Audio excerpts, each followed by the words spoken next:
It seems like Christmas in July. That's right, Christmas in July in Modesto. The city's all aflutter with what could be the most spirited race for the mayoral seat yet. I don't claim to be a political animal by any means, but I can't help but peek into the zoo and find out what all the noise is about. With 6 men running for the coveted seat for the mayor's position, they are, in no particular order, Bill Zalaki, Brad Hahn, Armando Ariola, Ken Zanellini, Garrett Marsh, and Robert Stanford. Each of these men, I believe, have intentions of winning this race, and they've done some lively campaigning so far, enlisting some enthusiastic supporters and doing a little Motown mudslinging in their effort to go forth and conquer. It's been a delight to ride this pipeline in the blistering heat of the political summer here in Modesto. Some have found themselves boasted about, while others were blasted throughout the Modesto Bee. Paraphrasing, some have been called a good representation of the city, while others have been labeled erratic. That's quite a broad brush that's painting this canvas of our city's future. About a week ago, it was a little bit longer than a week ago, about 2 weeks ago, I had the opportunity to attend the Tea Party Patriots of Modesto's Meet the Mayoral Candidates. It was at that time that, along with the rest of the audience, I was introduced to 5 of the 6 mayoral candidates who were running to become Modesto's next mayor. Robert Stanford is one of those running for that office. He's also one of the most polarizing candidates so far. The Modesto Bee has called him erratic. He's been seen by some as being a radical. To others, he's considered a savior of the streets, a Mother Teresa of the wayward and needy, a Papa Teresa, if you will. Tonight, Robert is here to discuss some of the reasons he's chosen to run for mayor. He'll also address some of those hot topics that have left a lot of Modestans scratching their heads in disbelief about city politics, misappropriation of funds, and the way some people are acting. Welcome, Robert. Thank you. Thank you very much for joining us this evening. As we were talking before we went live, this is the premiere show, so there's always blessings that come along with the firstborn child, so thank you very much for being the firstborn of this show. Mm-hmm. And welcome, Chance. Thank you. As I said in the opening, you are a student intern. You're studying political Science and philosophy. So we might bring you in with some of the questions that Robert's going to be answering here in a few minutes. Excellent. My first question is the most obvious: why run for mayor? Well, I've run for, yeah, I know that is an obvious question. It's an obvious question, so it'd be easy. Yes, well, I've run for 2 city council seats before. I ran in a citywide bid for seat 1 before we had district elections. Now we have district elections since the last election of 2009, which was the second city council election I ran in. In district elections, the city is divided into 6 districts that's governed by a board that's appointed by the mayor. And every 10 years on the census change, those lines vary a little bit, but not too much. And it was new for Modesto to have district elections. So in my second campaign, I advocated very strongly to have the Modesto Airport District, which is a 1.2 square mile area of Modesto. Just for those that don't know. Big. Oh no, actually it's really not. But it's very dense and populated, kind of like San Francisco is, you know. And it was, this area was a lot like our stereotypical, if you want to call it that. Every town seems to have a west side.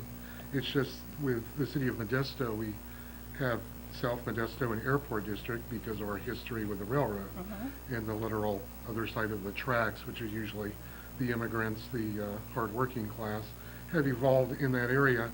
So in advocation for that, I wanted to include the Modesto Airport District in District 4 because it abuts a very affluent neighborhood that was established post-World War II here in Modesto called the La Loma neighborhood, and that surrounding area.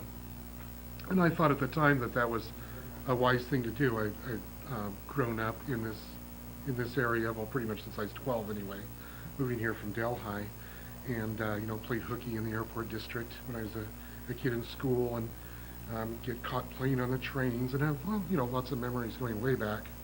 And I thought that, I guess in a grandiose sort of way, that I would be able to garner a lot of votes, that a lot of people would know me, know what I evolved into, in the airport district, in South Modesto, and on. But what I was quick to find out was that, times had really changed, and the demographics had changed in terms of people, I guess you would say, now living, and I did very poorly in that race. So why run for mayor now? You tried twice before for City council. Right. And why throw your hat in the ring for mayor? Well, the first thing that kind of made me think that it might be possible was reflecting back on my first race that was not district elections, it was citywide. In that race, I came in third in a four-way race, and I felt that a lot of my passion for the working class and the impoverished was a big motivating factor of the people in the pockets of the community that did know who I was, did know what I stood for. They compensated for, my naive message, because that's when I first really ventured out to politics on the other side of the dais, so to speak. And secondly, I felt that, to be perfectly honest, I felt that it was what the Lord wanted me to do, which I know might sound a little intense, but I did a lot of praying about it, more so praying for my city, Modesto, the airport, to find, what can I do to bring my methods that I've been, nearly 3 decades trying to bring to the forefront. Well, I noticed that you do a lot in your neighborhood. What are some of the things that you're doing, and how do you expect that you can expand those jobs that you're already doing within your neighborhood once you become mayor?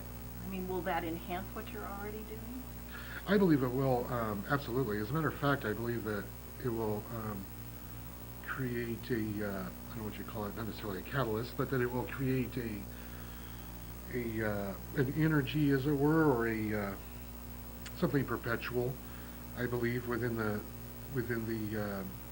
city structure that will bring things back to where many older people in Modesto may remember, when family came at the forefront, the community came at the forefront, planning and development when we were mostly farmers was something that was considered not anti-family, but aside from the family. It was a second priority to the generation at hand. Because now I think we've lost sight of that. I want to bring it back to the people. Okay, so you want to kind of bring it back down to the grassroots, so to speak. Yeah, back to the priorities of things that I feel are most beneficial for us, is we really need to strongly impact in a positive way gangs and drugs. We need to save our children. Well, is that your platform that you're running under, kind of your... Yeah, that's part of my platform. Yeah, what is your platform as far as, like, you're going to go out and tell the people, this is what I stand for? What is that? Well, my primary platform, I believe that I'm going to be refreshing for the city of Modesto, because I'm going to... How so? In that... yeah, that's a little twisted there. Kidding. Well, how but I so? believe that I'm going to be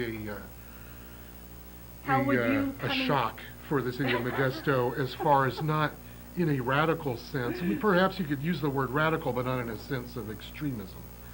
But in a matter of, there's many things that go on because of lack of participation, which for years I thought was because of apathy. Now I no longer believe that that's so much the way it is. I understand the struggles that most of our population in Modesto face. So do you think it's They don't more have a a lot lack of time to opportunity? pay attention to what's happening to their government. Pardon? So do you feel like it's a lack of opportunity rather than the apathy? Do you think they're just I think unaware it's of what's going yes. on? Yes, I think if they only knew what was going on, they would make time for it.